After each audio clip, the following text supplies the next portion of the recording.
ইরানে হামলার কিছুক্ষণ পরই যুক্তরাষ্ট্র পুলিশকে বিশেষ সতর্ক অবস্থানে থাকার নির্দেশ মার্কিন প্রেসিডেন্ট ডোনাল্ড ট্রাম্পের। এর আগে ইরানের 3টি পারমাণবিক স্থাপনায় সফল হামলা চালিয়েছে আমেরিকা, এমনটি বলেছেন মার্কিন প্রেসিডেন্ট ডোনাল্ড ট্রাম্প। বলেন, তেহরানের পারমাণবিক কর্মসূচির প্রধান ফর্দ এখন আর নেই।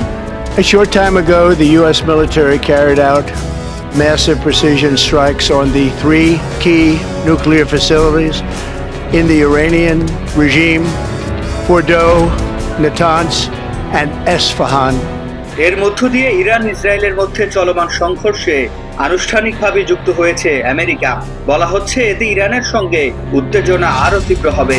Everybody heard the টেলিফোনে রয়টার্সকে ট্রাম্প বলেন, আজ রাত আমাদের জন্য ছিল চমৎকার একটি সাফল্য। বলেন, ইরান শান্ত না হলে আরও হামলা চালানো হবে।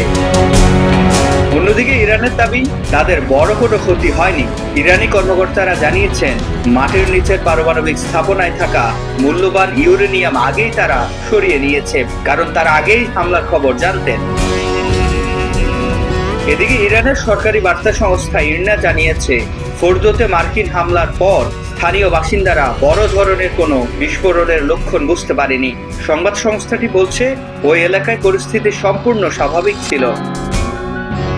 ইরানের পররাষ্ট্রমন্ত্রী আব্বাস আরাগচি বলেন, ইরানে হামলা করে যুক্তরাষ্ট্র আন্তর্জাতিক আইনের লঙ্ঘন করেছে। এর কঠিন জবাব দেওয়ার হুঁশিয়ারি দেন তিনি।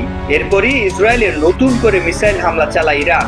তাতে ইসরায়েলের অন্তত 100 জন আহত হয়। এদিকে এই সংঘাত নিয়ন্ত্রণের বাইরে চলে যেতে পারে বলে উদ্বেগ জানান জাতিসংঘ মহাসচিব অ্যান্টোনিও গুতেরেস।